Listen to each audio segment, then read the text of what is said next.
पर को अपना जान मान कर अज्ञानी हो बेखबर हुआ।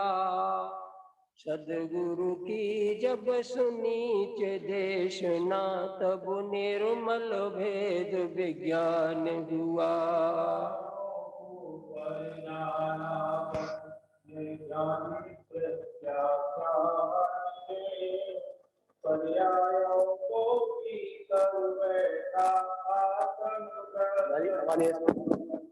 मोह नहीं कुछ मेरा लगता, मैं सदा एक उपयोग स्वरूप।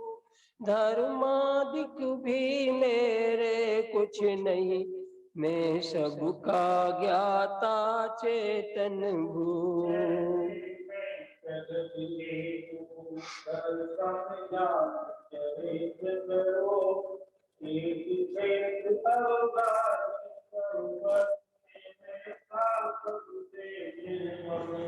मोहादिहेय धर्मादिगेय अरु, मैं ज्ञाता यह सिद्धांत रे। पर्यायों को पी कर बैठा आत्म द्रव्य महान रे।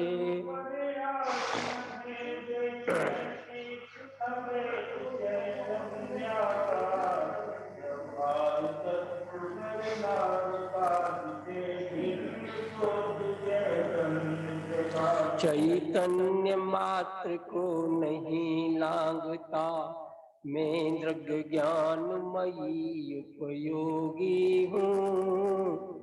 वर्णादिक से अत्यंत भिन्न मैं ज्ञान स्वरूप अरूपी हूँ।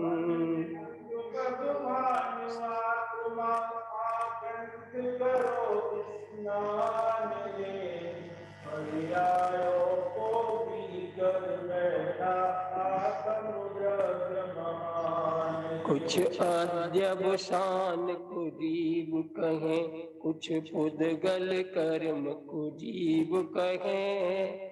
कुछ तीव्र मंद अध्यवसान की संतति, कुछ नो कर्म भाव को जीव कहें।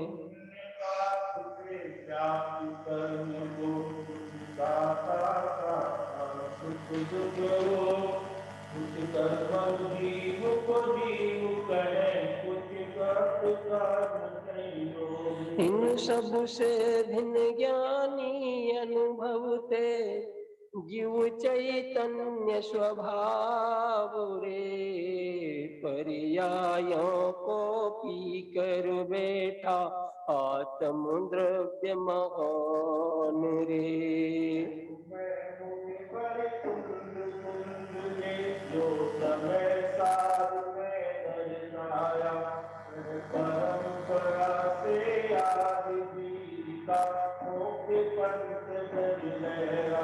इस सार का सार समझने से नर जन्म सफल हो जाएगा। इस धर्म कवच के धारण से निर्वाण महापद पाएगा।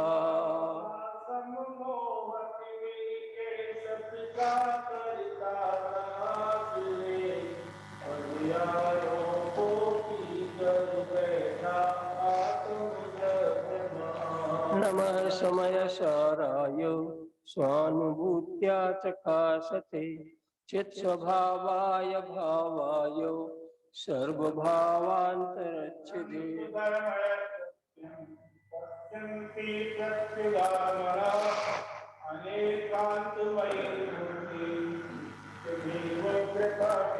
वंदित सब सिद्धे ध्रुवमचल मणोबमं गयं पत्ते मोक्षामि समय पाहुणमिणमो स्वीय केवली भणियम्।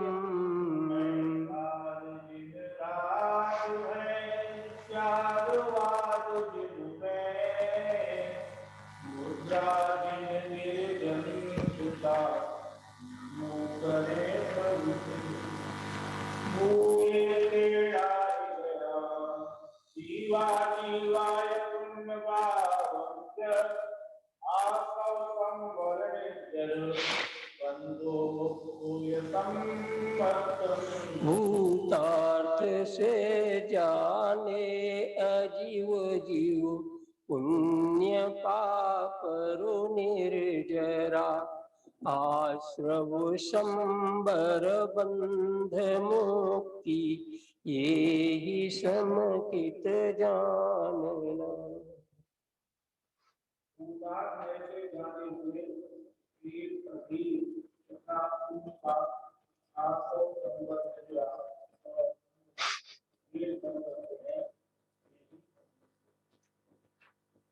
आदेश है। हाँ जी। अपन की चर्चा इस 13वीं नंबर की गाथा पर 174 पन्ने पर थी। इस गाथा में भूतार्थ में से जो 9 तत्व हैं उनका जानना यही सम्यक्त है, यानी ये 9 तत्व ही सम्यक्त हैं, ऐसा भी अर्थ है। क्या ये 9 तत्व की जानकारी और ये 9 तत्व ही सम्यक्त है, ऐसा भी अर्थ है। अब दोनों अर्थ है तो दोनों अर्थों का स्पष्टीकरण में क्या दृष्टिकोण है वो स्पष्ट किया है, क्योंकि यहाँ लिखा है ना यही सम्यक्त है, ये नव तत्व है यही सम्यक्त है। तो नव तत्व सम्यक्त है ये भी एक दृष्टिकोण है। ये क्या है इसका भी स्पष्टीकरण है, और 9 तत्वों की जानकारी ये भी सम्यक्त है, ये भी एक दृष्टिकोण है। दोनों ही यहाँ आने वाले। हाँ तो ये यहाँ देखो 174 पन्ने पे नीचे से जो 4 नंबर का बोल है, या 3 नंबर के बोल में ये कही थी कि एक आत्मा रूप से ज्ञात होने पर यह आत्ममयता सम्यक दर्शन है, वही शुद्धात्मानुभूति है। जब भूतार्थ में से इन 9 तत्वों को प्रमाण नय निक्षेप आदि, इसमें ये शामिल होती है मुनि वीर सागर जी, क्योंकि प्रमाण नय निक्षेप के बिना किसी भी वस्तु का परिचय नहीं होता। इसीलिए ये तो है वस्तु, और इनको जानने की जो विधि है वो प्रमाण नय और निक्षेप। अज्ञानी भी भले ही इन प्रमाण नय निक्षेपों के नाम ना जानता, लेकिन इनका प्रयोग किए बिना किसी वस्तु का परिचय कराना और करना दोनों ही अशक्य है। माने व्यवहार मार्ग में ही भी और मोक्ष मार्ग में। चौथे नंबर में बोलते हैं अभेदोपचार से नव पदार्थ ही सम्यक के विषय रूप कारण होने से समझ। ये समय सार गाथा 15 और 13, दोनों गाथा, एक तात्पर्य और एक आत्मख्याति। ये एक ही गाथा है, 2 नंबर। अभेदोपचार से नव पदार्थ ही सम्यक के विषय रूप कारण होने से सम्यक है। हाँ, व्यवहार में कारण में कार्य का उपचार करके और कार्य में कारण का उपचार करके एक को दूसरे का स्वरूप रहता है। ये 9 तत्व सम्यक है या आत्म श्रद्धान सम्यक है, इन दोनों में उपचार करके दोनों ही बात बनती है। अब दोनों में सत्यता कितनी है ये स्वीकार करने वाली बात है। मैंने एक निश्चय न कहता है एक व्यवहार में कहता है। दोनों एक ही बात कहते हैं और दोनों की कहने की पद्धति शैली अलग अलग है। इसमें वास्तविकता क्या है ये हमें देखनी है। महाराज जी आवाज देखो, आपको स्पीकर लगाओ। और श्रद्धान भी हमारा फिर वास्तविकता के अनुसार ही होता है। सबकी बात है कि हम कहें या ना कहें, कोई आचार्य कहे या ना कहे, जब हमें ज्ञात हो जाता है वास्तविकता ये है तो हमारा सिद्धांत वास्तविकता के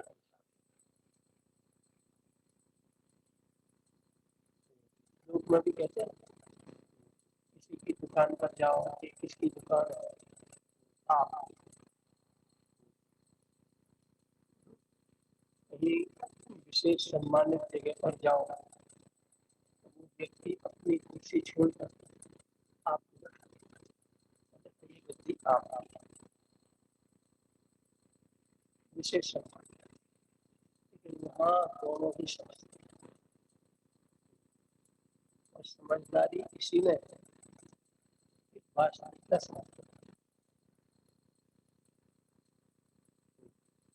व्यवहार में का कथन ऐसा उच्चार करता है, ये 9 तत्व है ये समझने का। वास्तविकता क्या है, आत्म सिद्धांत ये समझ, वो 9 तत्वों में से एक है। जैसे भी आपने बोला ना, किसी गति पर गए व्यवहार नहीं समझ, तो कहता है आपकी दोनों संज्ञान में है, दोनों की संज्ञान में है। ये गति है किसकी, है किसकी, ये मेरी है या इसकी है। वो व्यवहार में वो गति पर बैठ मान इतना देते हैं, हाँ बैठा है, मान 10 बैठा लेते हैं तो बैठने मात्र से वो उसकी नहीं मिली। और मैं वकील साहब से रजिस्ट्रेशन देना है पुष्टि में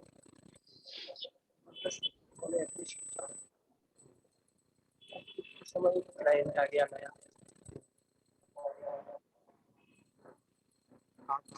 मुझसे कहता है वकील साहब मैं प्रॉपर्टी सब आप यही तो यहाँ पर भी यही कंडीशन है, चाहे कोई किसी गति पर जाकर बैठ जाए या बैठ जाए, पर बैठने मात्र से उसकी नहीं होती है, नहीं उस अनुरूप और पहली बार गति तो जिसकी वही उसकी गति पर बैठेगा और शोभा भी उसकी वहीं पर है, उसी गति पर है। हमारी शोभा हमारी गति पर, आप गति पर। व्यवहार में हम लोग आपस में बातचीत कर लेते हैं, तो इसी प्रकार हर तत्व की, हर तत्व की व्यवस्था और हर प्रकार की व्यवस्था यही है कि यथार्थ में देखोगे तो सभी अपनी अपनी पोजीशन पर है, अपनी अपनी जगह पर शोभा व्यवस्थित है, स्वतंत्र है, शोभा भी उसी पर है। हाँ अब उन्होंने उस समय बैठा दिया तो उस समय वातावरण किसका था। आवाज थोड़ी, पंडित जी की आवाज थोड़ी तेज करो, माइक पास में लगाओ। उसी समय जो है महाराज जी क्लाइंट आ जाता है, बिल्कुल। तो मुझे कैसी फीलिंग हुई, वकील साहब को कैसी फीलिंग हुई, ये दोनों की अलग अलग है। बिल्कुल है ना, मैं समझता हूँ वो भी समझते हैं। तो मैंने कहा वकील साहब आपकी सीट है, आप बिल्कुल हाँ, यही यही तो ज्ञान दशा है। नहीं अनुसार है, हाँ, उसका श्रद्धा तो सीट के अनुसार है, पर हम बैठकर अगर हम उस गति पर बैठ अगर अपने को उस समय वकील माने, हाँ, वो गलत श्रद्धा है। श्रद्धा भी गलत, ज्ञान भी गलत और चार व्यवहार भी गलत। हम कुछ भी नहीं कर पाएंगे, उसको सही अवस्था है नहीं बता पाएंगे। क्योंकि सम्यक दर्शन सम्यक दर्शन का जब कथन चलता है तो व्यवहार नौ तत्वों से गुजरता है, नौ तत्वों से गुजरता है। इसीलिए गुजरता है कि उन नौ तत्वों में ज्ञान की व्याप्ति, यदि ज्ञान की व्याप्ति ना हो तो नव तत्वों की बात कोई करे ना, सिद्ध भी नहीं है। तो ज्ञान की व्याप्ति उनमें है, इसीलिए, और ज्ञान उनमें पसरा हुआ है एक दृष्टि से। सब कहते हैं कि ये तुम्हें जो है नौ तत्वों में जो तुम्हारी चेतना व्याप्त है, वहां तुम्हें 9 प्रकार की फीलिंग्स होती है, अनुभव होता है। जिस तत्व में ये चेतना स्थिर होकर उसका विचार करती है, उस समय वह उस तत्व रूप है। पुण्य रूप में ये आगे उदाहरण में यही बात आने वाली है। इस 9 तत्वों में व्याप्त आत्मा है तो उसकी एकता को कैसे देखें और 9 तत्व को भिन्न कैसे करें। कहते मान लीजिए जिस समय आश्रम तत्व में चेतना रुककर आश्रम तत्व का चिंतन करती है या आश्रम तत्व का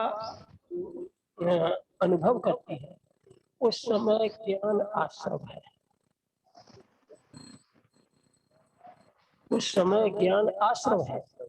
बंध तत्व का अनुभव करती है, उस समय ज्ञान बंध है। संवर तत्व का अनुभव करती है, उस समय ज्ञान संवर है। माने ये ज्ञान माने चेतना, चेतना माने ज्ञान। ज्ञान जिस तत्व पर रुककर या जिस तत्व में स्थिर होकर उसका चिंतन, वो ज्ञान उसी रूप है और आगामी प्रक्रिया भी उसी के अनुसार होती है।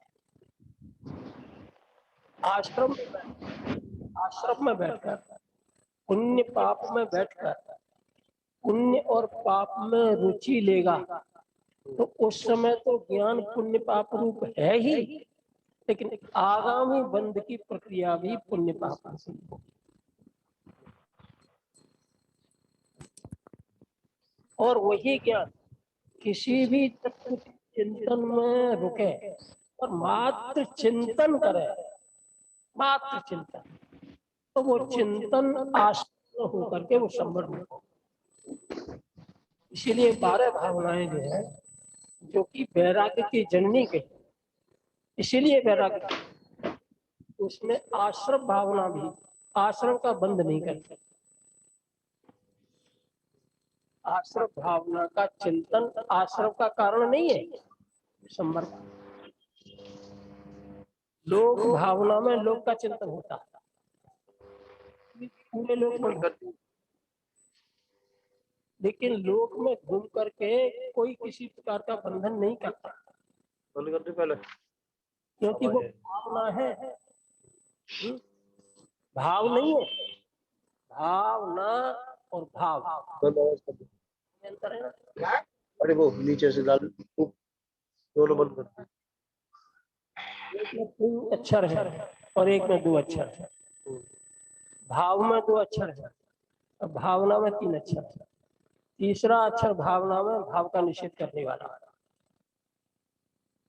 कि भाव नहीं।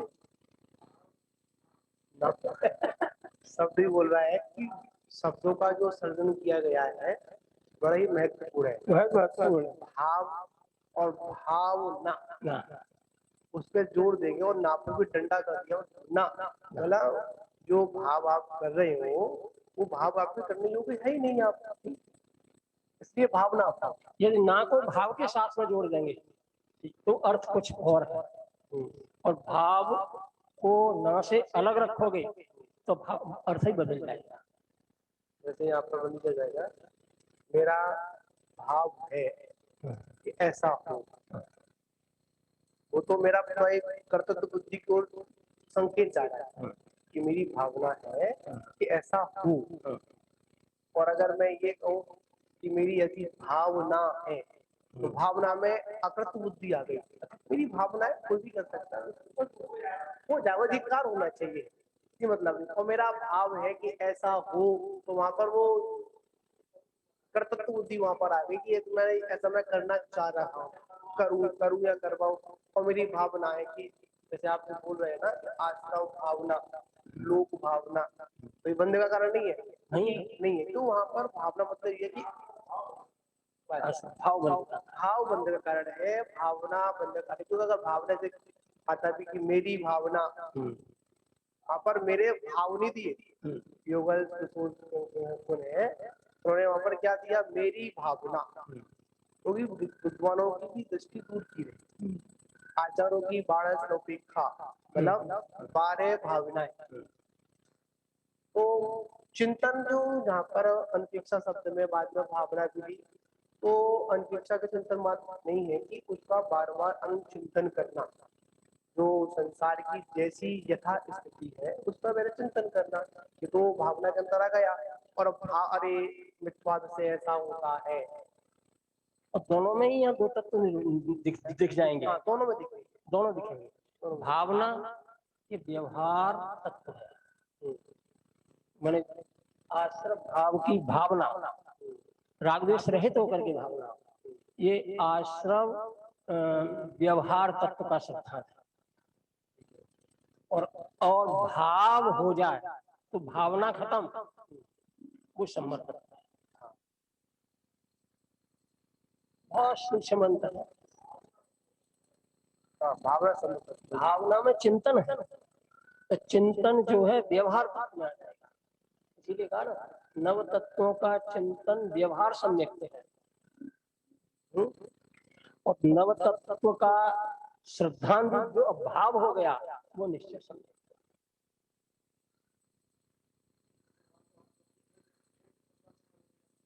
तो सिद्धांत तो है ये, तो ये सिद्धांत विकल्पात्मक है।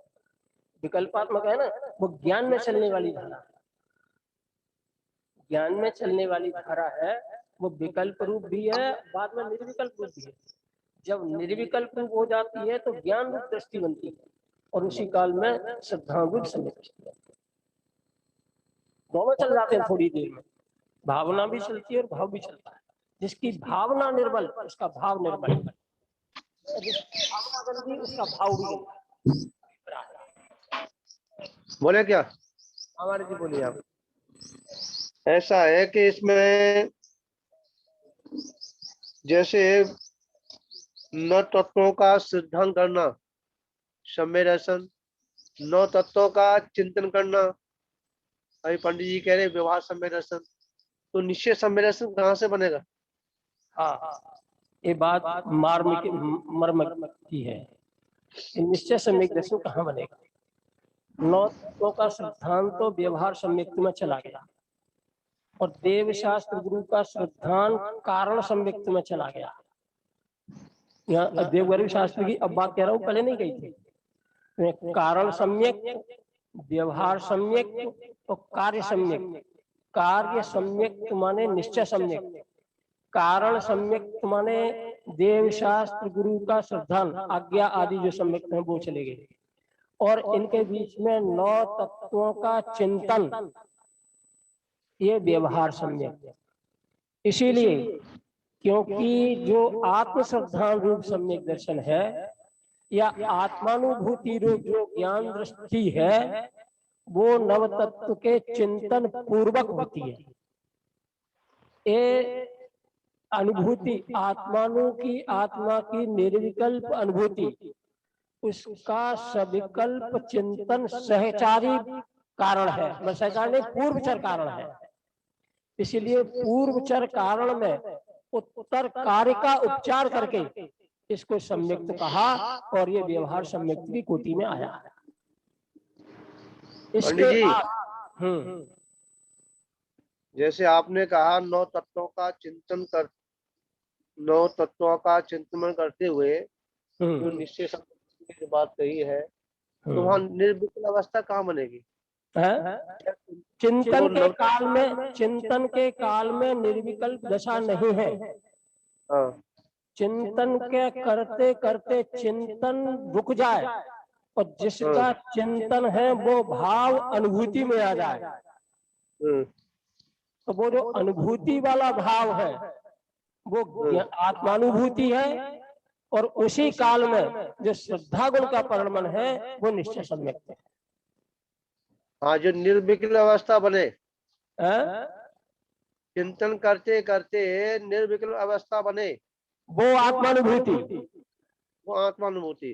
वो और आत्मा जहाँ चिंतन है, हाँ, जहाँ तो इसी काल में श्रद्धा का अहम माने प्रतीति रूप, प्रतीति जिसका लक्षण है, आत्म प्रतीति जिसका लक्षण है, ऐसा श्रद्धा गुण का परिणाम वो निश्चय सम्यक दर्शन। दोनों के लक्षण अलग अलग है। इसीलिए दौलत राम जी ने छेड़ाला में ये लिखा है कि एक युगपत होते हु प्रकाश दीपक होई, आत्मानुभूति एक ज्ञान का परिणमन, निर्विकल्प ज्ञान का परिणमन, और आत्म श्रद्धान स्वरूप सम्यक दर्शन जिसका लक्षण है आत्म प्रतीति। प्रतीति और अनुभूति दोनों एक काल में है, दो गुणों की पर्याय है। फिर एक प्रतीति तो बनी रहती है और अनुभूति छूटे तो भी कोई दिक्कत नहीं, तो भी जीव मिथ्या दृष्टि नहीं होता,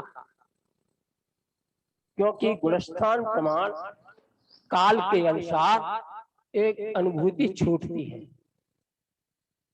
वहाँ जो सम्यक दृष्टि चतुर्थ गुणस्थान बढ़ती है उसकी अनुभूति छूटे और छूटती ही रहे तो अधिक से अधिक काल 6 महीने तक का भी चल सकता है।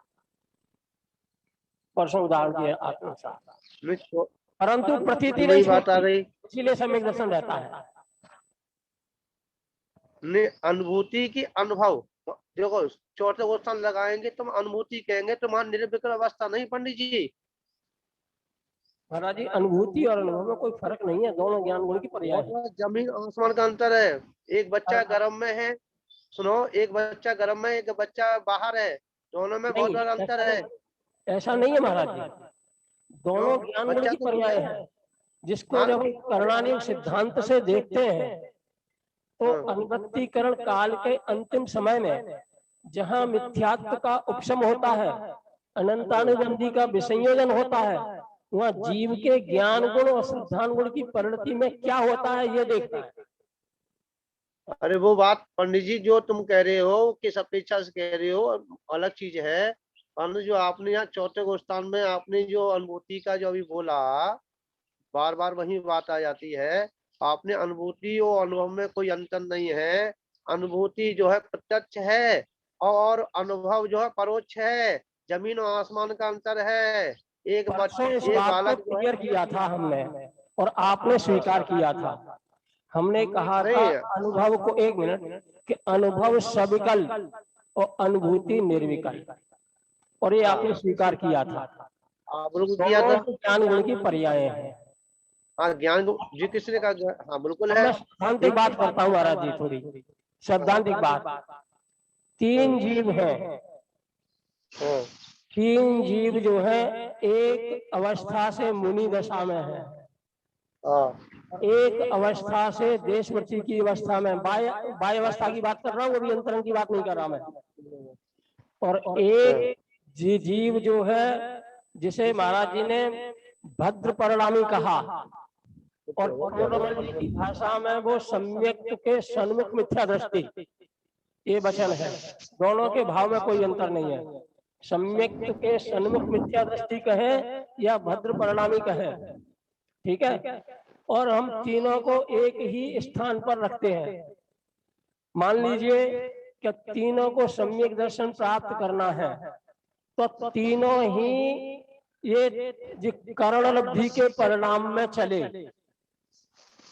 करण लब्धि के परिणाम में जो कर्म की व्यवस्था है वो बाह्य आचरण की ओर से नहीं है, और उसमें बाह्य आचरण का कोई महत्व ही नहीं है कि देशव्रती है, महाव्रती है या सम्यक के सन्मुख है। इस अवस्था का वो कर्म पद्धति ख्याल रखे, ऐसा नहीं है। जीव अभी आप जीव के उपयोग की दशा और बाह्य चारित्र, बाह्य चारित्र तो ये कसाय की मंदता के कारण से है, और उपयोग में जो चल रहा है वो उद्यम है। करण लब्धि के परिणाम में तीनों चले, तीनों चले तो एक करण लब्धि के अनुवृत्ति करण परिणाम के अंतिम समय में अनंतानुबंधी वाले को अनंतानुबंधी का विसंयोजन हुआ और मिथ्यात्व का उपशम हुआ महाराज जी। और देश वृत्ति वाले जैसे की भूमिका थी, उसको दो चौकड़ी कसाय का अभाव हुआ और मिथ्यात्व का उपशम हुआ। और जिसकी बाह्य में नग्न दशा थी, उसको तीन चौकड़ी कसाय का अभाव हुआ और मिथ्यात्व का उपशम हुआ। उपशम काल में वो औपशमिक संयुक्त है, वहां ज्ञान गुण की अनुभूति में वो अनुभूति स्वरूप है, अनुभव स्वरूप नहीं है। अनुभव तो नीचे की दशा में अनुवृत्तिकरण के अंतिम काल से पहले की दशाओं में अनुभव जैसी दशा थी, और अंतिम समय में जो उपशम का काल है उसमें अनुभूति है। वह तीनों की श्रद्धा पलटी, तीनों का ज्ञान पलटा। जिसकी बाह्य नग्न दशा थी वो 7वें गुण स्थान में गया, और जिसकी देशवृत्ति दशा थी वो 5वें गुण स्थान में गया, और जो सम्यक के सन्मुख मिथ्या दृष्टि था वो 4th गुण स्थान में गया।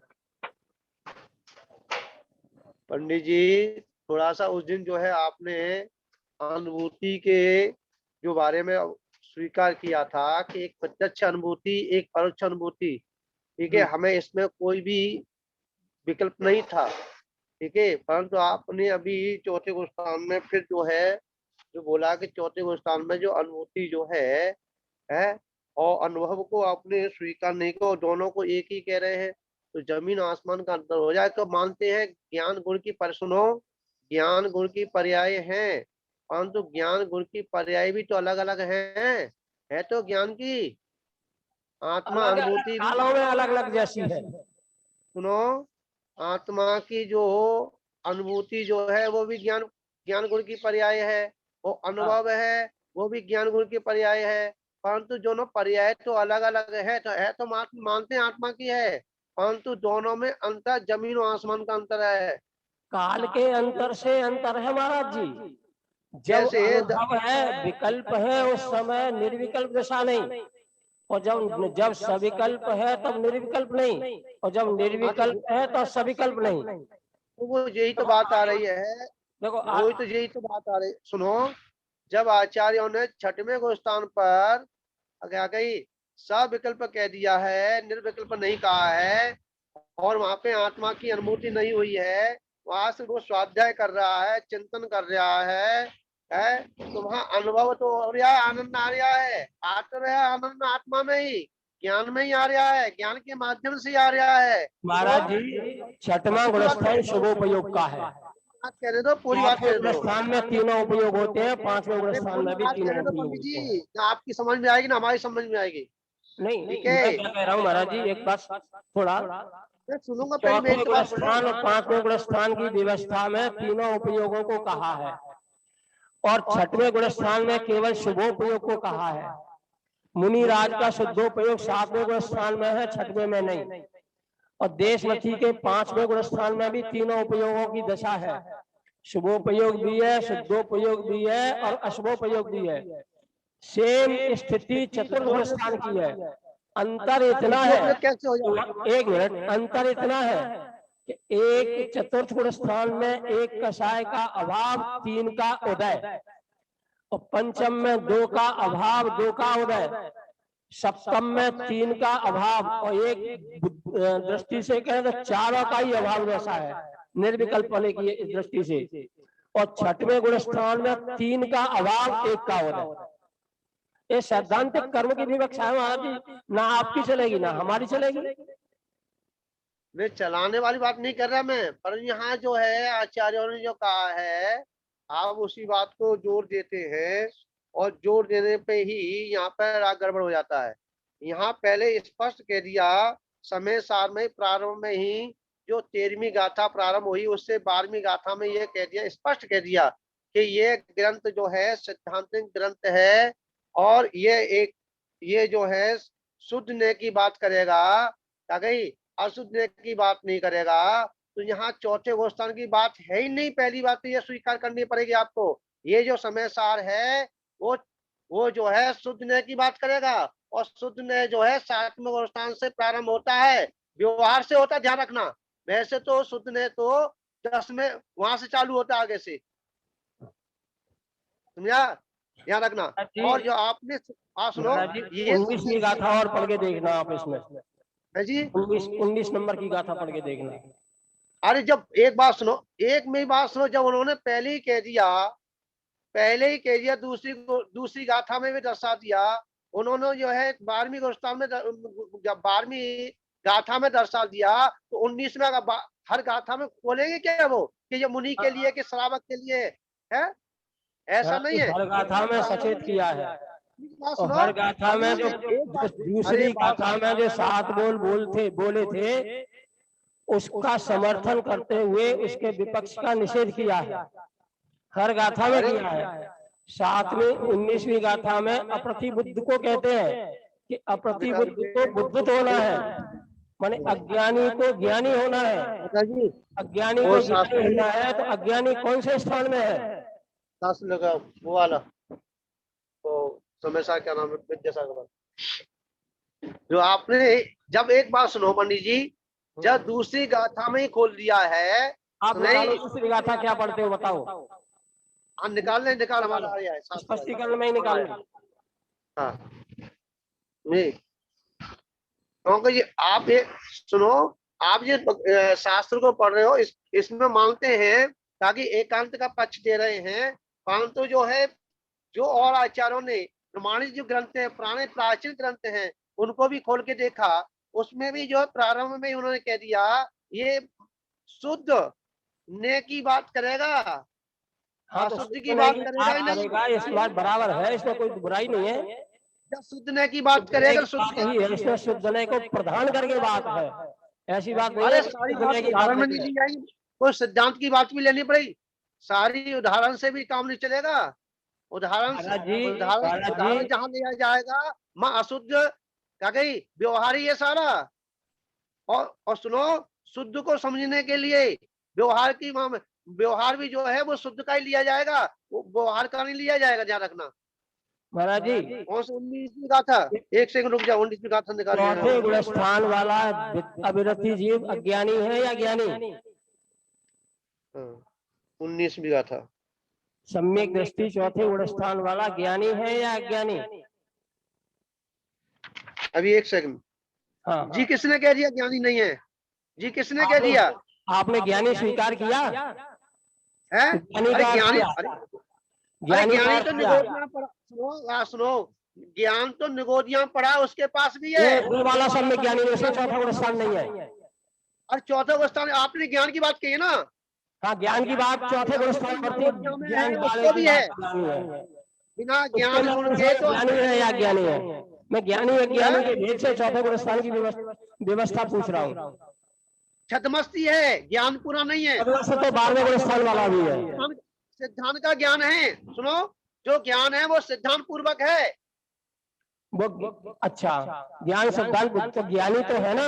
एक बात तो ये इस बात में तो कोई बात नहीं है कि जो अज्ञानी है। महाराज जी एक बिंदु पर विचार करें कि चौथे गुण स्थान वाला ज्ञानी है, वो ज्ञानी है, अज्ञानी नहीं। इस बात में तो कोई आपका कोई हमारा विरोध नहीं है ना। सुनो 19वीं गाथा सुनो, पहले इस बात को पहले इस युक्ति को समझाओ महाराज जी। 19वीं गाथा सुनो, 19वीं आपने 19वीं खोल के देखो। कौन सी? साधक को अपनी प्रारंभिक अवस्था में सम्यक दर्शन, ज्ञान और चारित्र, इन तीनों को भिन्न भिन्न रूप से भली प्रकाश समझकर स्वीकार करना चाहिए, किंतु निश्चय को अंगीकार करने पर तो ये तीनों आत्म स्वरूप होते हैं। कौन से पेज पर पढ़ रहे हो आप? ये समय सार पढ़ रहा हूँ, ये वाला देखो, समय सार उठा लियो, ये देखो, इधर देखो, ये लिया। तो आपने जो कहा वो हमें स्वीकार तो है, भिन्न भिन्न देखोगे तो भी आत्मा की तीन अवस्था दिखेगी, और अभेद से देखोगे तो आत्मा की एक ही परिणति दिखेगी। हाँ, एक निश्चय रूप से। देखना ये निश्चय और तीन रूप देखना ये व्यवहार। तो यहाँ जो बात आ रही है, जो आपने चौथे को स्थान को यहाँ घुस दिया, शुद्ध अवस्था में चौथे को स्थान घुस दिया तो दिक्कत आ जाएगी। जब ना छठवें को स्थान में भी स्वीकार नहीं किया आचार्यों ने कि छठवें को स्थान में विकल्प नहीं है, अब विकल्प है, तो वहां पर कहां से बनेगी बात? आप शुद्ध नय और शुद्ध अवस्था को एक साथ जोड़ रहे हैं। तो शुद्ध नय और शुद्ध अवस्था दोनों अलग अलग वस्तु हैं। नय तो वस्तु में नहीं होते, वस्तु तो नयातीत होती है, नय से वो देखी जाती है, नय दृष्टि का नाम है। नय माने ज्ञान की एक दृष्टि विशेष, उसका नाम नय है। तो शुद्ध नय से देखना, शुद्ध हो उतनी प्रमाण से, शुद्ध वस्तु को शुद्ध देखने में क्या बुराई बात है, लेकिन जिस अवस्था में देखनी है उसी अवस्था में शुद्ध नय शुद्ध को देखता है। शुद्ध होने वाली वस्तु है और एक शुद्ध हो चुकी है, दोनों में अंतर है। लेकिन शुद्ध नय तो उसी अवस्था में उसको शुद्ध नय देखे, इसका नाम शुद्ध नय है।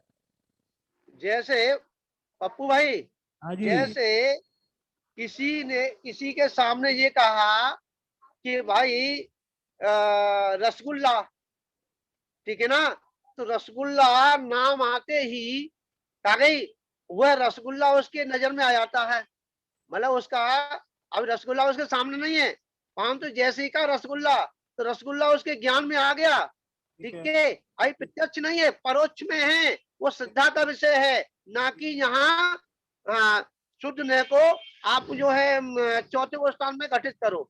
या शुद्ध नय की बात है, निर्विकल्प की बात सुनो। जब यहाँ ये कह दिया है कि आत्मा का दर्शन निर्विकल्प अवस्था में होता है, और निर्विकल्प अवस्था जो है वीतरागता की है, और वीतरागता अवस्था नहीं है, आ गई। और छठवें को स्थान पर जब मैंने कर दिया आचार्यों ने, तो चौथे को स्थान में अनुभूति कहाँ से हो जाएगी? शुद्ध नय का मतलब ये नहीं है कि वो शुद्धता को शुद्ध नय उसी काल में देखता है जिस समय पूरी वस्तु है जैसी है वैसी, उसी समय शुद्ध नय उसकी व्याप्त जो शुद्धता है उसको देखता है उसी काल में। आप चौथे स्थान की बात कर रहे हैं, शुद्ध नय तो मिथ्यात्व अवस्था में जीव की शुद्ध दृष्टि शुद्ध को देखता है, तभी सम्यक की ओर अग्रसर होगा, अन्यथा हो ही नहीं सकता। एक सेकंड बम्बू भाई, कौन देखता है? जो शुद्ध हो चुका है वो देखता है कि नारी में पड़ा हुआ कीड़ा है वो देखता है कि मैं शुद्ध हूँ? जो शुद्ध हो चुका है उसे तो देखने की अब आवश्यकता नहीं है, वो तो अरे शुद्ध हो ही चुका है। नहीं बात सुनो, मैं क्या कह रहा हूँ, तो भगवान कभी शुद्ध नय का प्रयोग नहीं करेंगे, उनके ज्ञान में तो नयातीत हो चुका, वो नहीं देखेंगे। तो कौन देखेगा? की व्यवस्था तभी तक चलती है जब तक हमें उसमें पूर्ण वस्तु जो है वर्तमान में, चाहे किसी व्यवस्था में, जैसे खान में से निकला हुआ सोना किट कालमा से युक्त पूरा, उसी में कोई ज्ञानी जौहरी वर्तमान में ही शुद्ध सोने को देखता है, तभी उस सोने की प्राप्ति का उपाय करता है। और जो कभी ये सोचेगा, ये सिद्धांत करेगा कि जब शुद्ध सोना निकल जाएगा तब मैं सिद्धांत करूंगा, तो 3 काल में भी किट कालमा से युक्त खदान के पाषाण में से सोना प्राप्त नहीं कर पाएगा। अरे उसकी श्रद्धा करने की मना किसने? सुनो महाराज, वर्तमान अवस्था में ही, जिस अवस्था में सोना खान में है, किट कालमा से युक्त है, उसी अवस्था में कोई ज्ञानी जीव अपने ज्ञान से भेद करके शुद्ध नय की दृष्टि से तब उसमें सोने को देखेगा, तभी उस सोने पर वो ललचाएगा, तभी उसको प्राप्त करने का पुरुषार्थ करेगा। यही मार्ग है। तो शुद्ध नय नय है, कोई शुद्ध तत्व वस्तु को देखने वाली दृष्टि है उसी अवस्था में, शुद्ध प्राप्त होने के बाद नय की कोई अवस्था ही नहीं है। बोल लिया। शुद्ध सुनो, किसी ज्ञानी ने उस सोने के पहाड़ को देख करके कहा गई, और वो आपने कह दिया कि उसे वो शुद्ध देखेगा। पहले वो पहाड़ को बताया जाएगा ज्ञानी के द्वारा कि इसमें सोना है, इस पहाड़ के अंदर, कि जो देख रहा है कि उसको वो सोना दिखेगा। पहले ज्ञानी बताएगा, दूसरा ज्ञानी, सुनो पंडित जी, पहले पूरी बात सुन लेना, बाद में जवाब देना। जैसे पहले उस पहाड़ को जो पहाड़ सामने खड़ा हुआ, एक ज्ञानी भी वहां खड़ा हुआ है, एक अज्ञानी भी खड़ा हुआ है, ठीक है। तो ज्ञानी को तो उसमें पहाड़ में सोना दिख रहा है, और ज्ञानी कह रहा है कि अज्ञानी से, छद्मस्ती से, कि भाई इस पहाड़ के अंदर सोना है, ठीक है। और जो छद्मस्त है वो ज्ञानी की बात पर वो विश्वास करेगा, सिद्धांत करेगा, ठीक है। और जब उसमें जाकर के अपने उपयोग को लगाएगा, जब ज्ञानी बनेगा, ठीक है, तब वो सोना बनेगा। पहले सिद्धांत तो कर लो। हाँ, अब सिद्धांत ये है नहीं है, चलो अब अनुभव में आया नहीं है। सुनो, सिद्धांत है नहीं है, अनुभव में आया नहीं है, उसको देखा है नहीं है, और कहे कि हम करेंगे। अरे भाई प्रियतम तो करो। चौथे को स्थान में तो मात्र जो है उपदेश है, ठीक है। जो आचार्यों ने कहा है उस पर सिद्धांत करने का विषय है, उसमें मात्र अनुभव करने की बात है, ना कि अनुभूति की बात। जब छठवें गोष्ठान में विकल्प नहीं, विकल्प है, मां निर्विकल्प अवस्था नहीं है, वह साधुओं के लिए कह दिया कि तुमको छठवें गोष्ठान में आत्मा की अनुभूति नहीं, आत्मा का चिंतन करो। और चिंतन जो है विकल्प सहित है, और जब विकल्प सहित है, मां आत्मा की अनुभूति नहीं, मां अनुभव है। बोलो। हो गया। हाँ, हो आपने गया। अब आपका उदाहरण ठीक है आपके लिए, हाँ, आपने उदाहरण दिया वो आपके लिए ठीक है, परिपूर्ण है, मैं उसी पे बोलूंगा, हाँ, है ना। अब देखो, हाँ, आपने कहा कि कोई ज्ञानी पुरुष ये कहेगा कि पहाड़ में सोना है, ठीक है, हाँ, तब अज्ञानी ये विश्वास करेगा कि इसमें सोना है, ठीक है। हाँ, तो सर्वज्ञ ने तो पहले ही कह दिया, सर्वज्ञ तो ज्ञानी है, उनकी बात पर हमें श्रद्धा है, उन्होंने अपनी वाणी में दिव्य ध्वनि में बता दिया कि प्रत्येक जीव के अंदर दर्शन ज्ञान चेतना वाला जीव है, और वह परिपूर्ण है, शुद्ध है, द्रव्य कर्म भाव कर्म नौ कर्म से कभी लिप्त होता नहीं, अज्ञान रूप बनता नहीं, पर द्रव्यों का संयोग होने पर भी पर द्रव्य रूप होता नहीं, अनादि काल से छह द्रव्यों के बीच में रहता हुआ कभी छह द्रव्यों के साथ एकत्व को प्राप्त नहीं हुआ, हमेशा अलग ही रहता है। तो इससे ज्यादा शुद्धता और क्या अनुभव में आएगी? यही तो शुद्धने का विषय है। और एक ज्ञानी ने बता दिया, और हमने सुनो, ज्ञानी ने बता दिया, सर्वज्ञ ने बता दिया। सर्वज्ञ के प्रदेश प्रत्यक्ष होते हैं, महाराज जी ध्यान रखना, एक प्रत्यक्ष के दो चीजें समझ लो। एक होता है प्रदेश प्रत्यक्ष, जैसे आपने कहा कि रसगुल्ला, तो रसगुल्ला का वो प्रदेश प्रत्यक्ष होगा जो हमारे हाथ में होगा। और एक होता है अनुभव प्रत्यक्ष, उसके लिए प्रत्येक प्रदेश प्रत्यक्ष का होना आवश्यक नहीं है अनुभव प्रत्यक्ष में। तो सर्वज्ञ ने जब हमें ये ज्ञान करा दिया कि ऐसा ज्ञाय भगवान तू आत्मा है, और उसकी बात पर हमने सिद्धांत कर लिया, तो फिर अनुभव क्यों नहीं होगा? ऐसा हो जाएगा जैसे मारिच की हो गया। जहाँ तक सुनो, प्रदेश सुनो। प्रत्यक्ष की बात है, तो वो तो गर्दन स्वामी को भी नहीं होते अपनी आत्मा के प्रदेश प्रत्यक्ष। अरे सुनो, मैं क्या कह रहा हूँ सुनाओ। अपू भाई, ऐसा हो जाएगा जैसे आत्मा भगवान के ज्ञान में आया, जब प्रश्न किया गया इस मारिच का क्या होगा, तो उन्होंने कहा यह तीर्थंकर होगा, ठीक है। उसको मान बैठा कि मैं तीर्थंकर हो गया। यही होता है, समझा। जो अपने को शुद्ध बुद्ध कहता है, मान लेता है, उसका यही होता है। नहीं, ऐसी बात नहीं है। ऐसा ही है। जिसे मोक्ष मार्ग में आगे गमन करना होता है ना, उसकी बुद्धि वह मारीच जैसी नहीं होती। मारीच उस समय अज्ञानी था, उस अज्ञान दशा में सुना तो वो अज्ञानी ही रहा। जब ज्ञान दशा में शेर की पर्याय में सुना, तब कैसा सुना? ऐसा नहीं, बात सुनो पंडित जी, आपने ये कैसे कह दिया? सुनो, एक सेकंड, आपने ये कैसे कह दिया मारिच का जीव जो अज्ञानी था? किस विषय को लेकर? अरे पंडित जी बात सुनो, अरे एक बात सुनो पहले। आपने ये कैसे विषय पे कह दिया कि वो अज्ञानी था, वो भव्य भी था, समोषण में बैठा था, ठीक है, सम्यक दृष्टि भी था, याद रखना। सुनो, सम्यक दृष्टि भी था, परंतु सम्यक हट गया जब भगवान ने ये कहा ताकि तीर्थंकर बनेगा, वो अहम आ गया, वहीं पर वो है ताकि सम्यक्त से छूट गया, और उसने जो है 363 मठ चला दिए। ठीक है, आपकी बात बिल्कुल बराबर है, ऐसे ही है। आपने ये कैसे कहा अज्ञानी था? सम्यक तो छूट गया अरे और ज्ञानी मिथ्या दृष्टि हो गया और 363 मत चला दिए।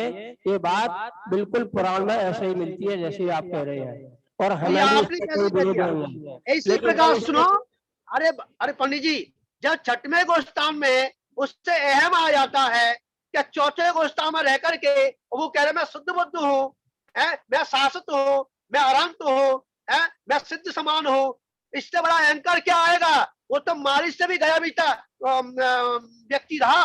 मारिच ने तो अपना भव्य स्वाद सुधार लिया, ये तो इसे कहाँ भव्य सुधारने का मौका मिलेगा? इसको तो मिलेगा ही नहीं। मैं मनुष्य हूँ और मनुष्य अपने को मानूं, इसमें कौन सा अहंकार है? अरे मनुष्य मानना अहंकार नहीं है, तो बस मनुष्य मानना ऐसे ही अहंकार नहीं ज्ञानी है, अपने को ज्ञानी माने तो इसमें कौन सा अहंकार है?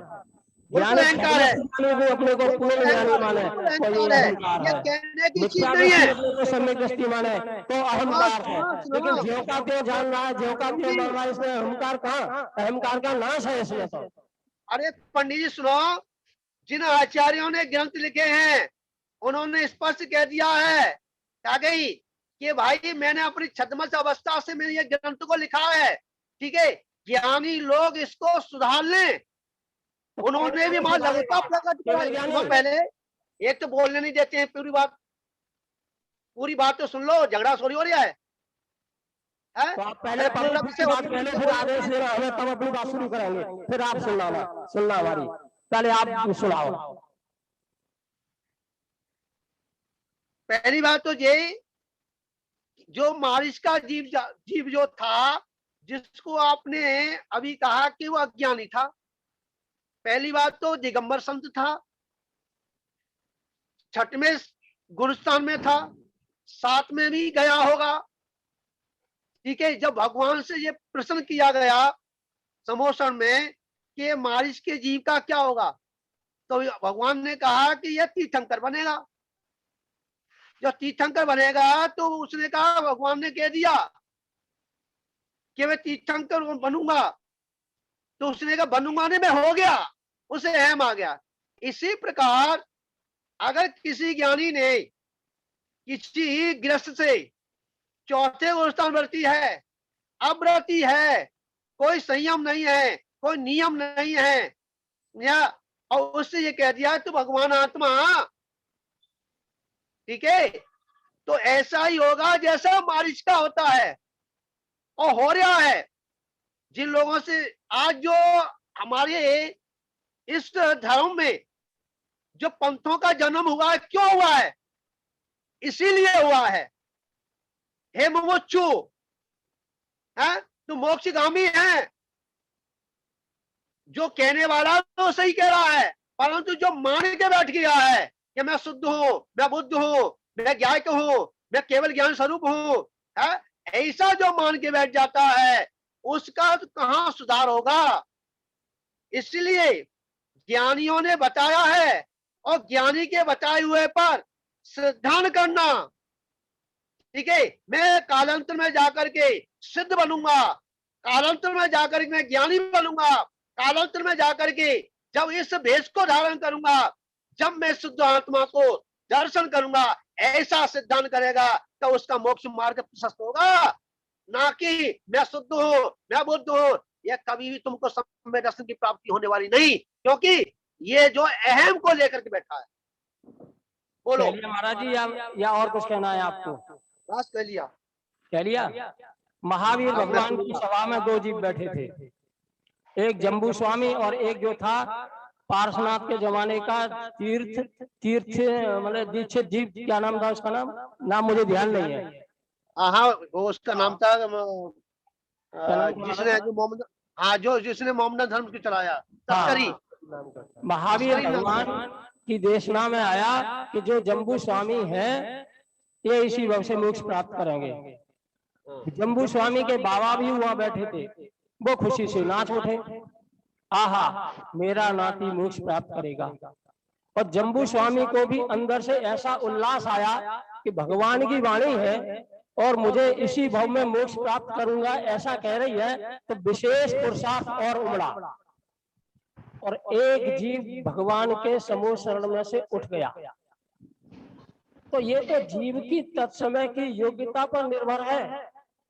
आदिनाथ भगवान के समोशरण में मारीच कितने काल तक सम्यक दृष्टि रहा और फिर वो मिथ्या दृष्टि हो गया। तो मारीच मिथ्या दृष्टि था, मेरा अभिप्राय उस अवस्था से था जब उसका सम्यक छूटा, फिर अज्ञानी हुआ उस अवस्था से था। एक बात तो ये है। दूसरी बात ये है, चौथे गुणस्थान में जो विवक्षा है मोक्ष मार्ग की, सम्यक दर्शन ज्ञान चारित्राणी मोक्ष मार्ग, यदि ये तीनों की एकता नहीं है तो मोक्ष मार्ग कैसे सिद्ध होगा? दौलतराम जी ने कहा है, एक मिनट। दूसरी बात, दौलतराम जी ने छेड़ाला में एक तीसरी ढाल में शायद कहा है कि चारित्र मोहवश लेशन संयम पैसुरनाथ जजे है। दो बातें कही महाराज जी। एक में तो कहा है कि ये जघन कहे अविरत समदृष्टि तीनों शिवमग चारी। तो यहाँ चतुर्थ गुण स्थान वर्ती को जघन्य सम्यक दृष्टि मोक्ष मार्ग कहकर उसके अंदर भी सम्यक ज्ञान दर्शन चारित्र की एकता रूप परिणति की ओर इशारा किया। और एक और कहते हैं चारित्र मोहवश लेशन संयम। दौलतराम जी ने जो इसका अर्थ लिखा होगा, मैं समझता हूं वो ही आपको स्वीकार है, वो मुझे भी स्वीकार है। लेकिन मैं थोड़ा इससे और हटके एक अर्थ और अपना विचारता हूं, यदि इसमें कोई त्रुटि हो तो आप बताना। कि चारित्र मोहवश लेशन संयम, इसका अर्थ हम चौथे पांचवें छठे गुण स्थान में लगाएं तो कैसा रहेगा?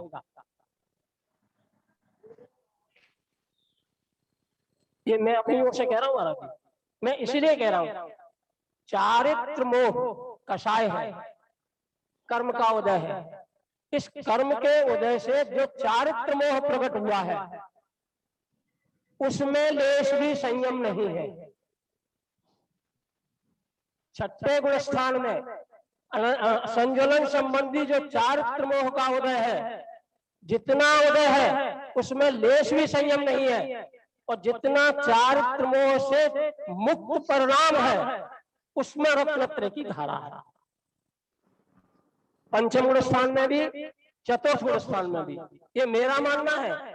यद्यपि मैं समझता हूं दौलतराम जी ने चतुर्थ गुण स्थान वर्तने के लिए ही लिखा होगा शायद, पर मेरी मानना है कि चतुर्थ गुण स्थान में जितना चारित्र का अंश मोह के उदय में है, चारित्र मोह से ग्रसित है, उसमें लेश भी संयम नहीं है।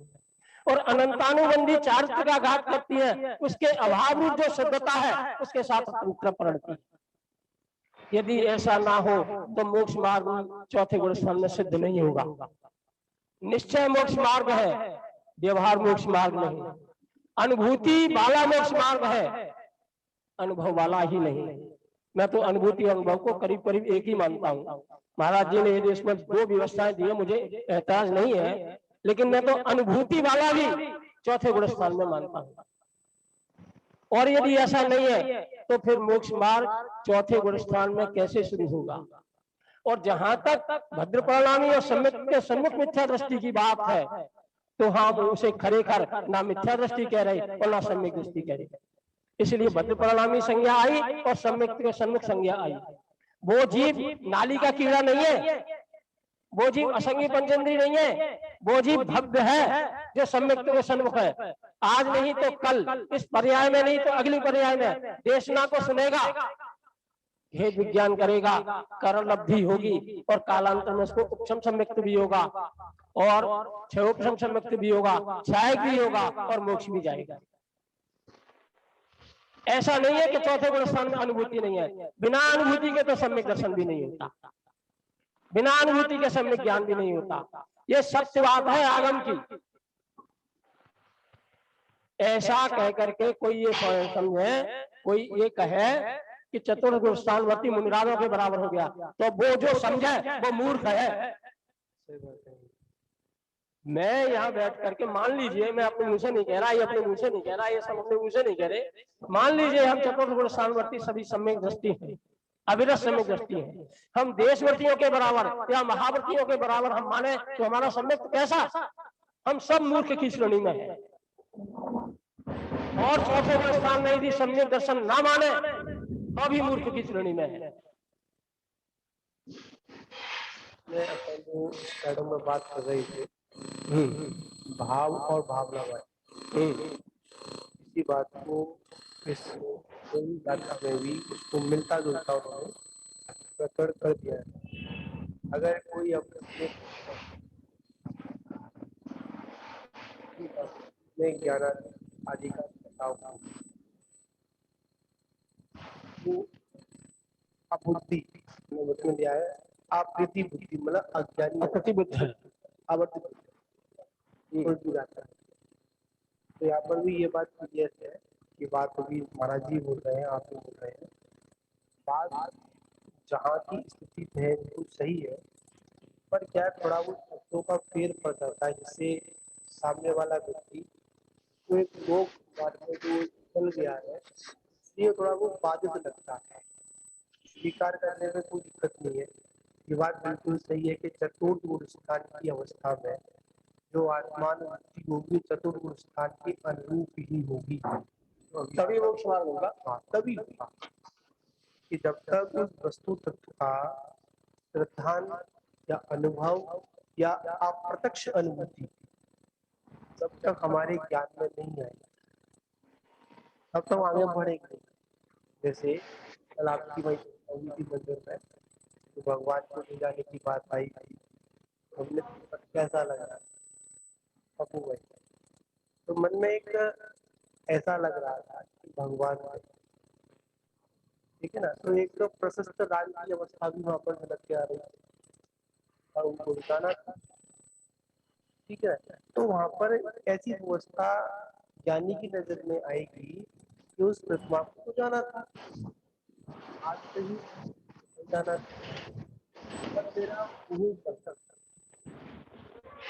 अवस्था तक ठीक है। अवस्था कहाँ तक, जैसे भरत चक्रवर्ती ने जब भगवान निर्वाण की प्राप्ति हुई बतावा,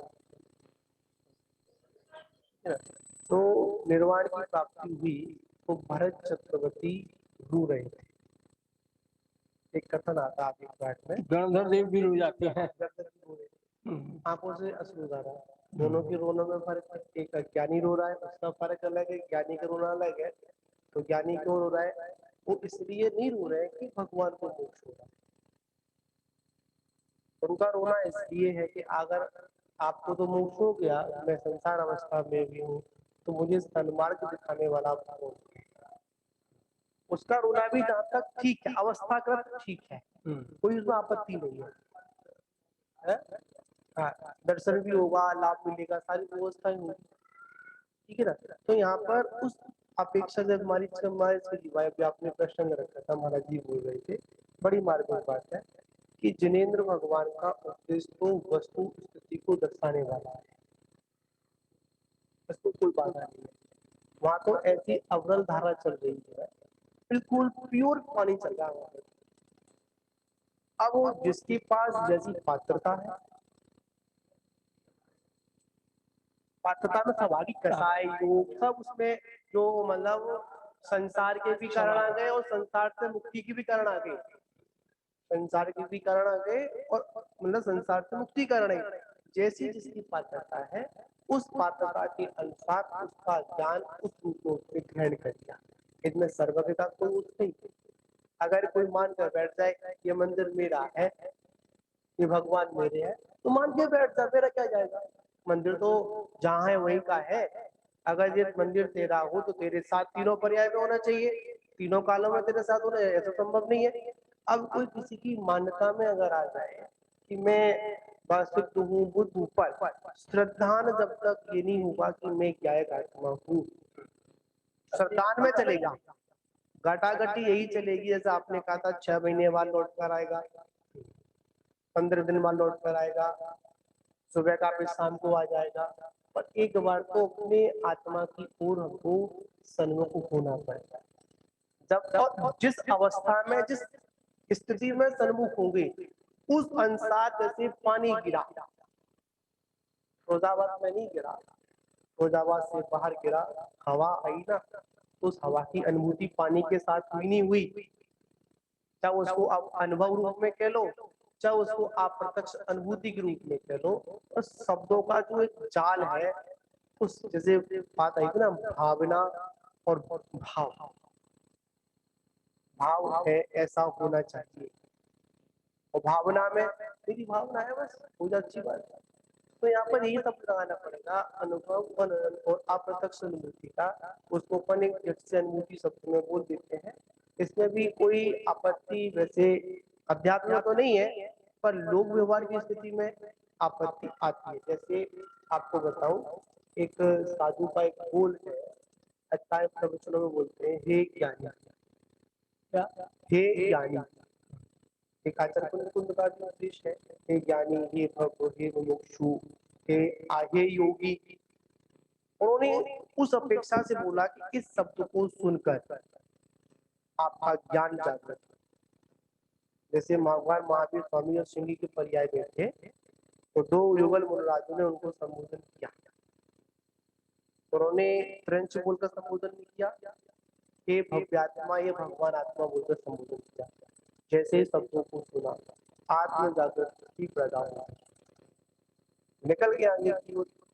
तो यहाँ पर यह है कि अब यहाँ पर वो पात्रता वाली बात आ गई, किसी ने आपको ज्ञानी कहा, किसी ने आपको सिद्ध बुद्ध कहा, अगर कसायों के साथ आपने सुना तो कसाय पैदा होंगे, इसमें कोई बाधा नहीं है, ठीक है। और अगर आपने अपने वस्तु स्वरूप समझ कर उसको समझा तो वहां तक चला जाएगा। एक माना, एक समझना, दोनों में फर्क आ गया। मानने में अहंकार झलक गया। मारीची भगवान ऋषभदेव की वाणी को सुनकर अपने को उस समय त्रियंच ने अपने को तीर्थंकर मान बैठा। अगर समझता तो वो भी शायद 363 मत की व्यवस्था नहीं बनती, शायद वो तो संसार में परिभ्रमण नहीं करता। उसने उस समय अपने को मान बैठा। जो मान बैठा पना है ना, वही संसार का कारण है, वही घूर विद्वान है। नहीं, बात महाराज जी ये बिल्कुल ठीक है आपकी, हमें इस बात को कोई ऐतराज नहीं, हम तो प्रकरण बस, यहाँ हम ये नहीं देख रहे कि आप सम्यक दृष्टि हैं या हम सम्यक दृष्टि हैं या मिथ्या दृष्टि हैं, ये नहीं देख रहे। नहीं, हमको तत्व का निरूपण आगम के आलोक में देख रहे हैं। जो जितनी अपने ज्ञान से पकड़ लेगा, बिल्कुल जितनी गहराई से पकड़ लेगा, उसको उतना फायदा है। बिल्कुल, यदि हम इस अवस्था में तत्व की अनुभूति तक पहुंच जाते हैं, हमें सम्यक दर्शन हो जाएगा। जो जीव हमें इस मामले में कौन से गुण स्थान में होगी, कौन से गुण स्थान में नहीं होगी, तो ये व्यवस्था तो हमारी पात्रता के बाद की बात है, ये तो बाद की बात। तो हमको हमारे शुद्ध परिचय से सुनो महाराज जी, हाँ जी महाराज जी, हमें कोई ऐसा नहीं वस्तु स्थिति की चर्चा चले, जब चौथे गुणस्थान की बात आई तो वहां गड़बड़ होगी। गुणस्थान की बात ही माना, फिर जीव, फिर महान जी कहो जीव द्रव्य की बात चल रही है, जहाँ गुणस्थान को छोड़ दो, हमें कोई व्यवस्था। सुनो, अभी पंडित जी ने कहा, सुनो एक बात सुनो, मेरी बात निवेदन है मेरा, सुनिए। यहाँ पर जब भी जीव, जब अपन किसी पदार्थ की बात करेंगे या जीव अध्यात्म की बात करेंगे, आत्मा की बात करेंगे, तो वहां पर हमको प्योरता में लक्ष्य तो अध्यात्मता ही है, पर उस अध्यात्मता तक पहुंचने के लिए बहुत से हमारे पास साधन भी है, ठीक है। उस साधनों को हम समझते हुए नहीं चलेंगे तो काम नहीं चलेगा। तो यहाँ पर आपका ही ऐसा वाक्य है, आप भी बोलते हैं अपने प्रवचन में, जब पिछली वर्ष अपन चंबल पे थे, क्षेत्र पर थे, आपने भी कहा था कि ज्ञानी जन तो अपना उपदेश दे रहा है गद्दी पर बैठकर, पर जितने भी श्रोतागण थे उनको अपनी यथास्थिति, उनको ऐसा समझना चाहिए कि बात किस अपेक्षा से चल रही है, कि आपका बोल है ना, और उस बोल पे अगर कोई व्यक्ति अगर अपने को वहां पर मान बैठे, ये उसकी मूर्खता है, कि उसकी व्यवस्था है। अरे महाराज जी,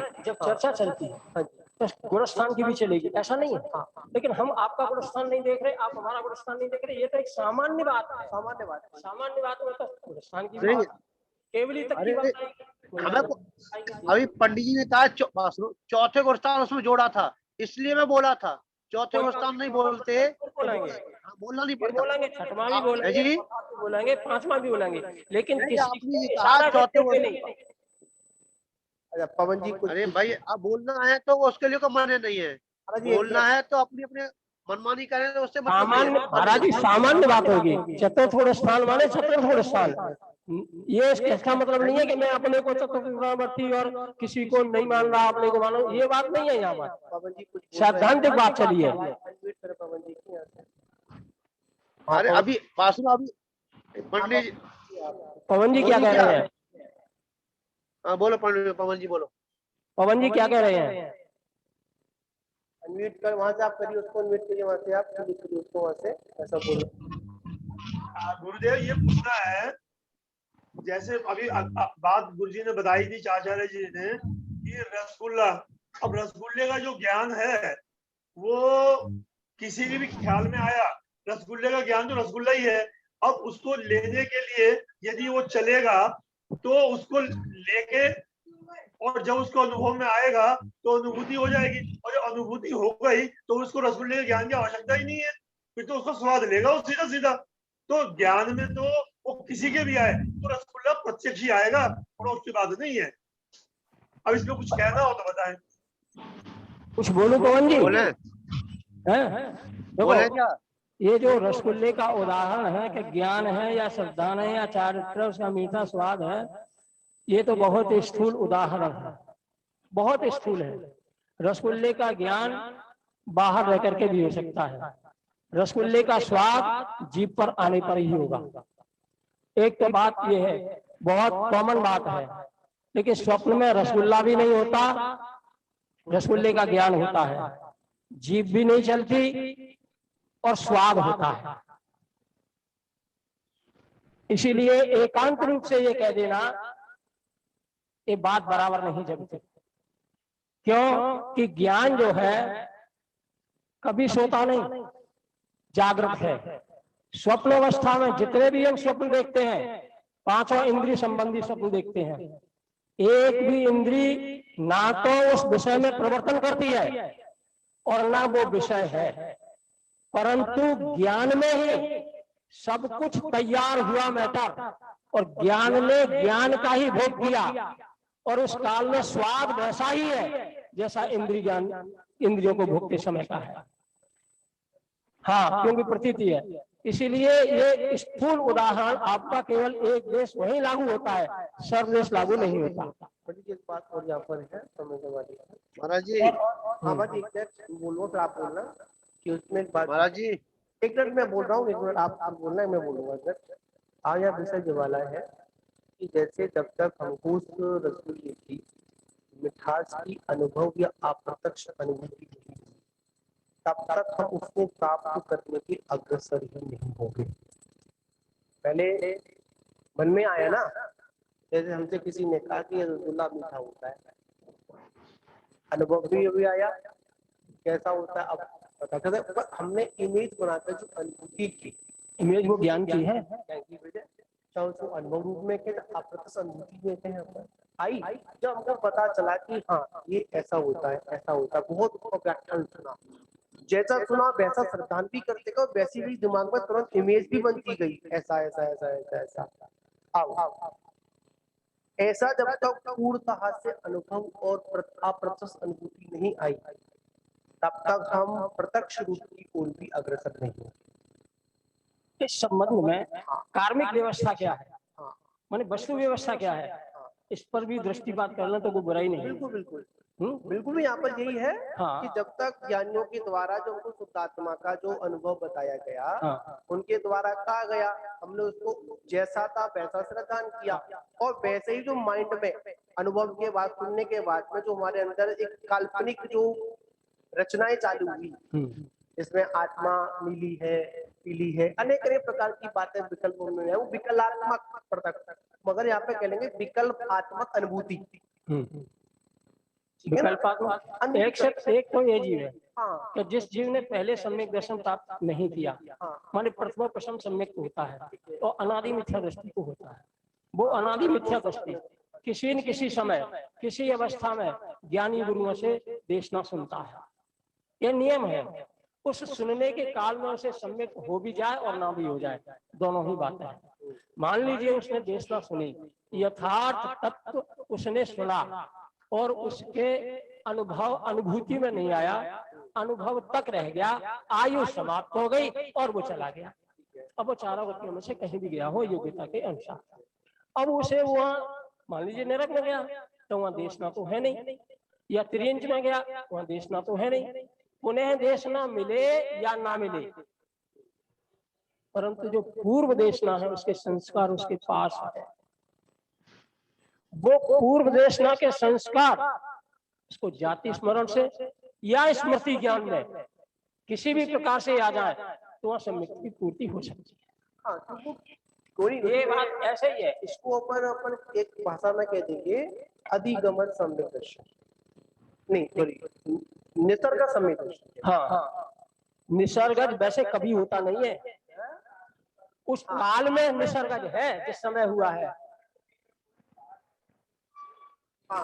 तब निसर्गज कहते हैं, लेकिन अधिगमज ही है, पूर्व अवस्था का ज्ञान है। हाँ, इसीलिए पूर्व का अधिगम ये खाली नहीं जाता।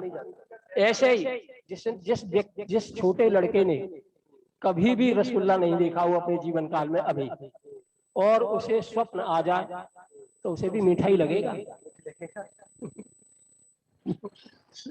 क्या मतलब है? यहाँ से जो हम परसों 49वीं गाथा की चर्चा कर रहे थे वो सिद्ध और होती है, वेदन पर का नहीं, ना स्वप्न में ना जगते में, वेदन अपना ही होता है, जैसा अपना परिणाम होता है वैसा वेदन होता है। ज्ञान का परिणाम रागादि रूप होगा तो रागादि का वेदन होगा, ज्ञान का परिणाम वीतराग रूप होगा तो वीतराग रूप होगा, ज्ञान का परिणाम मिश्र रूप होगा तो मिश्र जैसा होगा। परिणाम अपने का ही वेदन होता है, ज्ञान सबका होता है। हाँ, हाँ, मिथ्यात्व इस बात का है कि वेदन तो है अपना और मिथ्या दृष्टि उसे मान रहा है पर। ये यहाँ भेद विज्ञान कराया है, हर बिंदु पर भेद विज्ञान ये कराया है कि तू ज्ञान स्वरूप है, तेरे ज्ञान में वेदकत्व धर्म है, तू वेदन अपना ही करता है, मिथ्या दृष्टि अवस्था हो या सम्यक दृष्टि अवस्था हो, पर का वेदन कर नहीं सकता किसी भी इंद्रिय के माध्यम से, ना किसी क्षयोपशम में और ना क्षायक में, वेदन अपना ही होगा। जैसी अवस्था होगी वैसा वेदन होगा, जैसी अवस्था होगी वैसा ज्ञान का परिणमन होगा और वैसा ही वेदन होगा। मिथ्या दृष्टि अवस्था में यदि ज्ञान में देह को अपना माना है तो मिथ्या रूपी वेदन ही होगा, शरीर ही मैं हूँ ऐसा वेदन होगा। और भेद विज्ञान करके यदि शरीर से भिन्नता भाषित हो गई तो फिर स्वप्न में भी वेदन पर का ही होगा। इसलिए आचार्य देव कहते हैं कि तत्व का चिंतन इतनी गहराई से करना कि स्वप्न के काल में भी यदि पूर्व योग से कोई संज्ञा ऐसी बन जाए जो उदय में आ जाए, और यदि वहां भेद विज्ञान है तो संज्ञा तो होगी परंतु संज्ञा के अनुसार वेदन नहीं होगा, तेरी वीतरागता बनी रहेगी।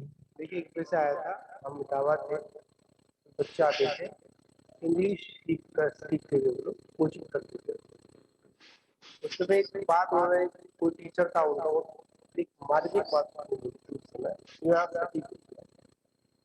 आज हम जो इंग्लिश बोलते हैं, जो इंग्लिश बोलते हैं वो हिंदी को ट्रांसलेट करके बोलते हैं।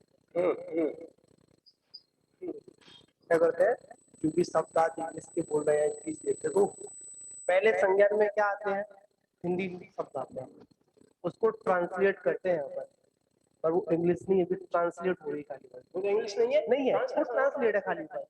और इंग्लिश बोलना कब है कि जब आप इंग्लिश में ही सोचो, बराबर है, जैसी भाषा में बोल रहे हो उसी भाषा में सोचो और उसी भाषा को बोलो, तब आपकी थ्रू वर्ड इंग्लिश हो पाए। बिल्कुल उसमें कोई बाधा नहीं होगी।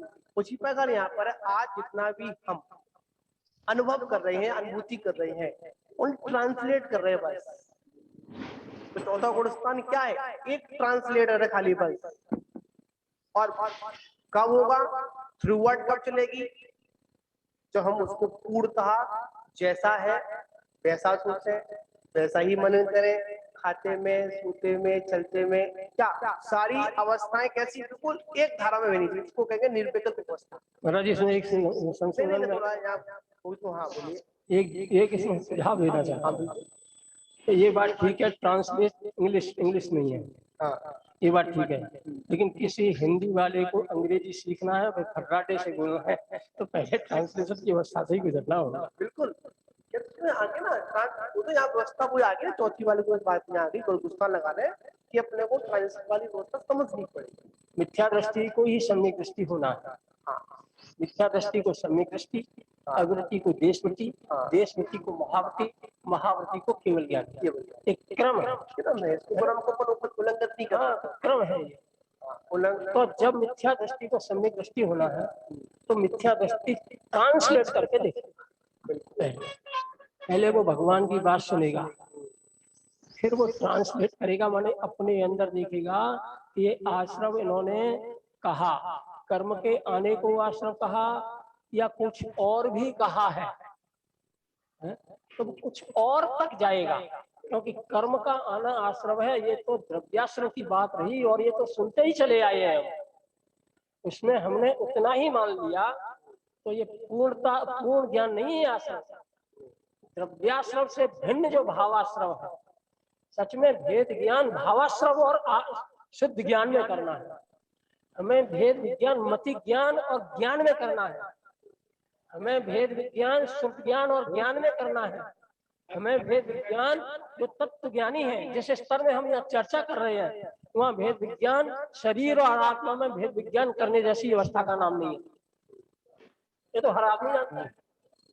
अब यदि हम इस बिंदु पर आकर के भी हम भेद विज्ञान शरीर भिन्न है, आत्मा भिन्न है, यहाँ से शुरुआत करें, तो समय सार का भेद विज्ञान शुरू नहीं हो पाएगा हमारे जीवन में।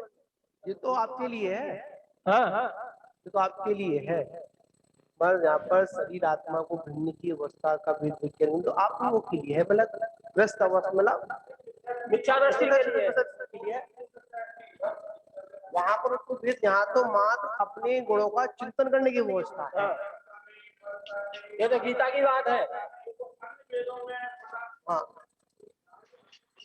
यहाँ तो वही बात है, आत्मा के जो गुण है, आत्मा के जो गुण है, जिन गुणों को अभी तक आपने पहचाना नहीं, जिनको गुणों को आपने अभी तक जाना नहीं, वो विषय आगे महाराज जी को पता है। एक बार एक गुना में थे हम लोग, जो कोल्हापुर जा रहे थे, तो एक विद्वान आए, तो थोड़ा विद्वान भी पूछा गया उनसे कहाँ से आ रहे हैं, उन्हें कहे हम शिविर अटेंड करते हैं।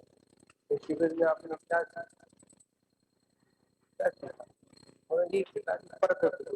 अलग करो, नहीं परत तो अलग थी, तो तुमने उनको अलग ही क्या किया, तुमने क्या किया वहां, तो तुमको परत द्रव्यों को अलग नहीं करना। शमेशार हमको परत द्रव्यों को अलग करने की प्रेरणा नहीं दे रहा है, कहता ही नहीं, तो कहता ही नहीं है। वो तो ये कहता है कि परत द्रव्य में जो तुम्हारी आत्मा जो है, जो पड़ी हुई है, उसको भिन्न कर दो, खाली ऑटोमेटिक सारे काम हो जाएंगे। गीता का अध्यात्म, पुराण का अध्यात्म और जितने भी अध्यात्म है, वो अध्यात्म समय सार के शुरुआत के भी नहीं है, यहाँ सब शुरुआत है। समय सार का अध्यात्म जैनियों का अध्यात्म, जहाँ तत्व की बात करता है, द्रव्य की बात करता है, रागादि परिणति से भिन्न ज्ञायक को दिखाता है और ज्ञायक की त्रिकाली शुद्धता को दिखाता है।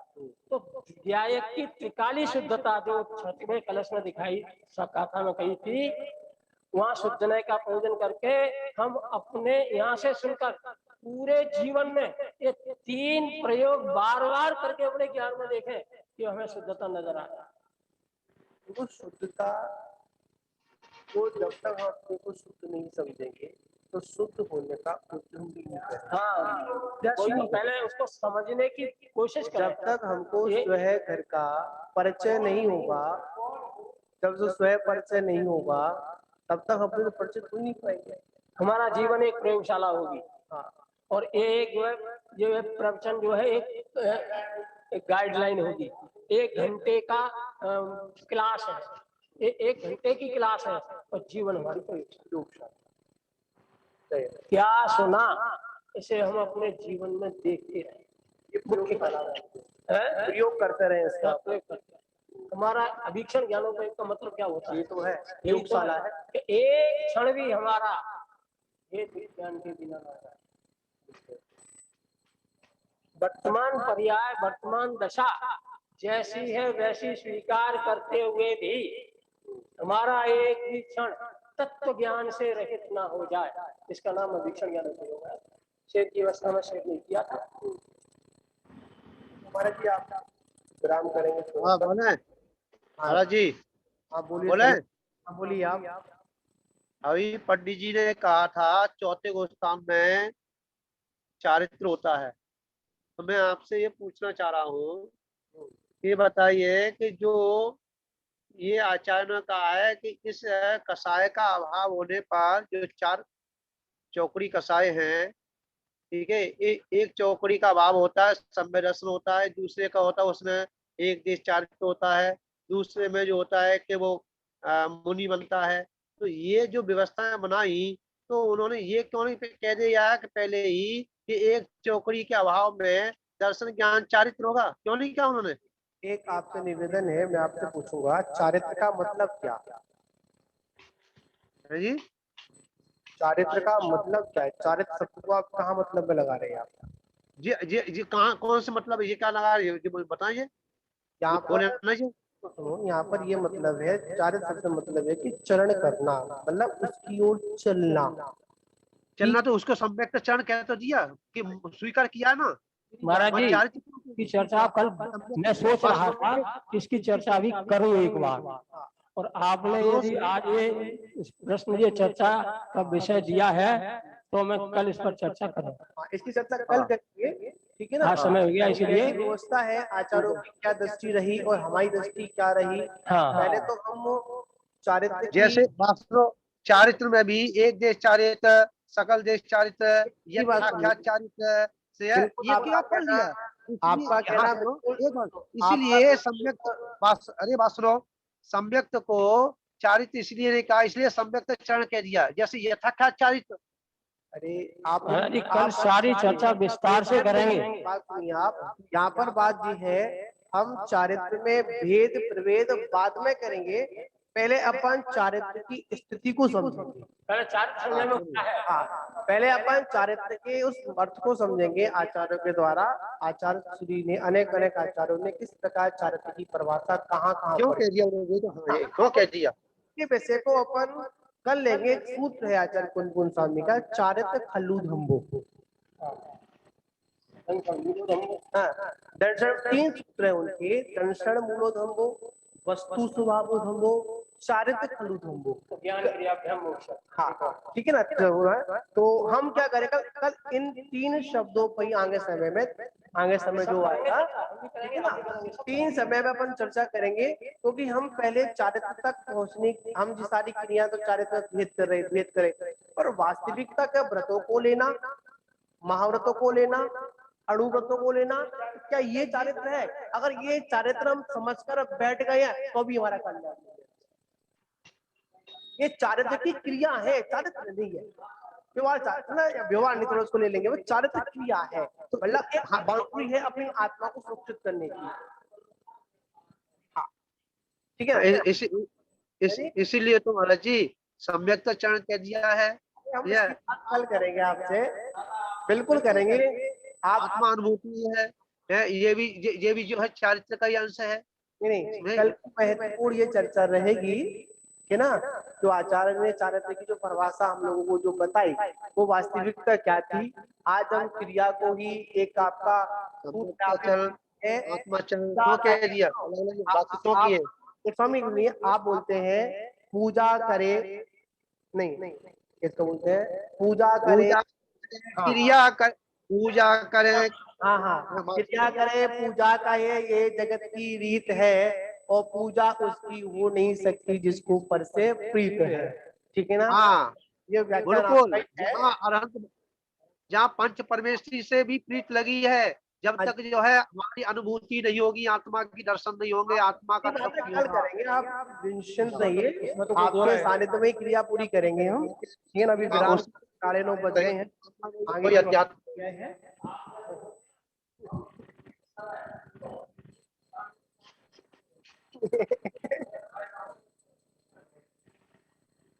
यही तो ग्रस्त जाल है। ठीक है, बोले महावीर अपनी भगवान अवस्था के की निकल पे जय। सबको चलिए। आपको भी आता है। सबको है।